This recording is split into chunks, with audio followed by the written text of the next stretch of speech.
So there's been a lot of talk, of course, about car thefts in this country. Of course, the federal government had their auto theft summit that lasted for a day. And then just strange story, a day after that, we find out from the Sûreté de Québec that 53 stolen vehicles were found at the Montreal port. A day after they had convened the summit. And obviously there's a little sort of question into how come this happened all of a sudden. But more importantly, when this happened, I remember thinking to myself, okay, well, what if one of those cars is yours? Because of those 53 cars, I think they said about 35 of them were from Quebec. The others are from Ontario. They could have come from anywhere else. And I remember when we spoke to Fadi Daguerre, the Montreal police chief, who was in here just the other day, and I kind of threw that in, as a question to say, well, wait a sec. If you heard this, chances are you've already filed an insurance claim by now. Can you just call the Montreal police? And I believe his answer was, yeah, go ahead and call, and they'll direct you as to what you should do next. But our next guest, Didier Kaydee, had exactly that happen to him. He had his car stolen, and his experience was not what you would have expected, and at least not what you should have hoped for, in terms of getting the police involved. So, Mr. Kaydee, thanks for being here today. Hi, thank you. I'd like you to tell your story. So first of all, where, when, what kind of car, what all happened here? Okay, so it was actually my mother's car. I was taking care of it for her. Okay. It was not part of the 53 that were just found. Mine was done in the summer. Her car was stolen from her driveway. It's a Honda CR-V, 2023 Honda CR-V. Was stolen from her driveway overnight. We followed through everything with the insurance, called the cops, made a police report. We did everything that we're supposed to. We had tag installed on it. Within 3 days, Tag called me and said, yeah, we know where your car is. It's in the old port. It's in this container. Okay, let me start for people who don't know. So tag, it's kind of like an air tag. So you put this on your car and it'll let you know where the car is. It's like your phone will alert you. Is that how it works? No, it's more like a GPS system that they install at the dealership for you, or you can do it afterwards. So you wouldn't know. The dealership would have to call you to say your tag just went off. We know where your car is. The actual company Tag calls you and tells you where your car is. Okay, cool. So go ahead. Yeah. So they called us and said, yeah, look, we found your car. It's in the old port. It's in this container. Go ahead, talk to the police, let them know. So we did that. Went to the police station, told them this is the police report number. Tag called us. The police said, look, call your insurance company. They will deal with it. This was on June 15th, so 3 days after we lost the car. A bunch of phone calls later, a couple of weeks later, my insurance adjuster, who decided to go on vacation, I finally got to speak with her partner, and I told her, look, why is nobody calling? We know where the car is. When can we go get it? What do we need to do? At this point, I'm not hearing from my adjuster.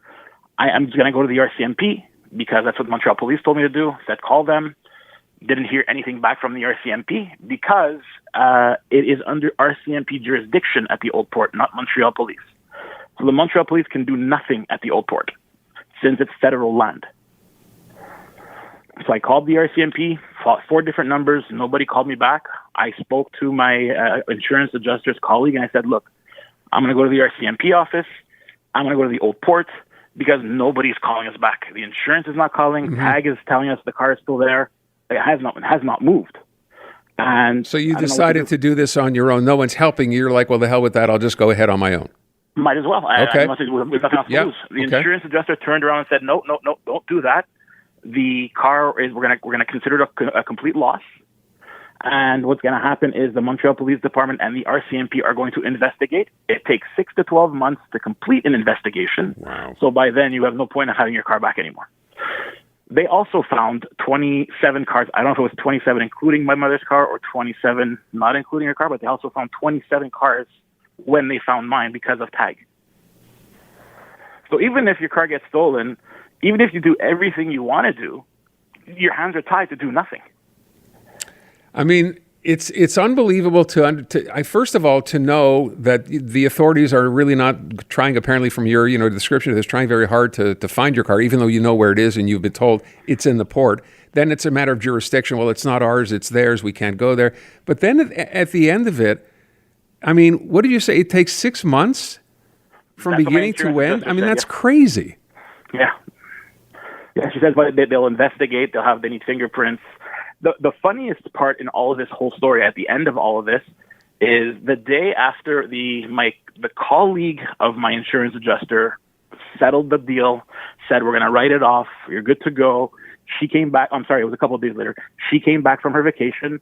She turns around and she tells me, "Okay, we found your car. Tell us which dealer to send it to, and we'll get it for you." And at this point, I'm like, "Well, what do you mean? Like, you've already cleared it. You've already gave it a total loss. We were told you can't find it for 6 months. The police is not letting it go, and now you're telling me, oh, we found it again?" What? Yeah. I have all this in email. It was mind-boggling.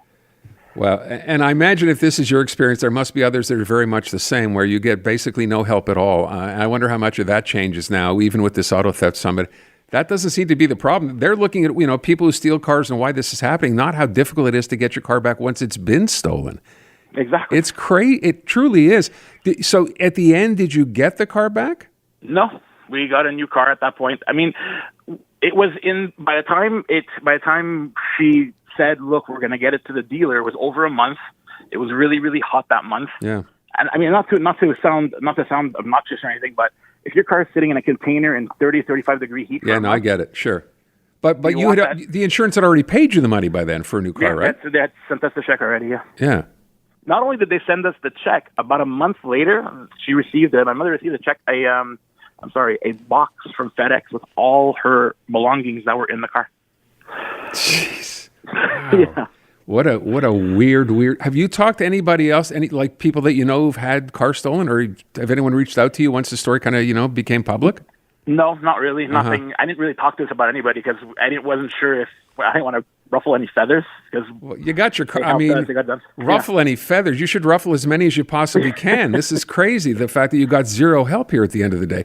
You should actually, if you're on Facebook, you should post this. I'd be curious to see how many other people say, "Hey, by the way, you're not alone. This happened to me too." I'd be very curious to know that. I can definitely do that. Not a problem. You should. Listen, at the end of the day, you get your car replaced because the insurance company sent you the check. Your mother has her stuff from the car, which they find returned to her. So this was just one giant pain in the backside at the end of the day to end up with a car that you could have gotten back a lot sooner, right? Yeah, 3-month headache, basically. I changed the car because Honda CR-Vs are the most stolen cars in Canada. So, by the way, did you ever go back to the police station and say, "Hey, I should let you know I found my car and thanks for nothing"? Or no, I didn't. The police when I went back to them, I told them, "Look, they found the car." What he told me, he's a very, very nice gentleman. I can't remember his name, but he's a very, very nice gentleman. And he's like, "Look, because it's on their land, because it's on RCMP and federal land, we cannot go in there. But what we do is we send the alert to them. And if they decide to update the file, then we will get an update and we can call you." If being the key word. Yeah. Okay. And I never heard anything from anybody. Never called, never heard anything. Hey, listen, thank you for telling the story. As I said, I'm sure there are people out there thinking or realizing the same kind of thing has happened to them. Appreciate it, Didier. Thanks. Thank you. Have a great weekend. All right. Didier Kaydee had his mom's car stolen, and there's the rigmarole you have to go through. The police who can't do this because it's not their land. There's a tag on the car. And by the way, tags cost money. It's not like buying an air tag for $40 at an Apple store, right? The tags that they put on your car can cost hundreds, maybe even up to, thousands of dollars. And all that for what? To know where your car is so no one can get it back for you? So I'm hoping that auto theft conference will at least come up with some kind of solutions for how this is going to work in the future, as in letting local police be able to go to the port if that's where all this is happening, and not just simply say, well, it's not your territory. That doesn't seem to be working.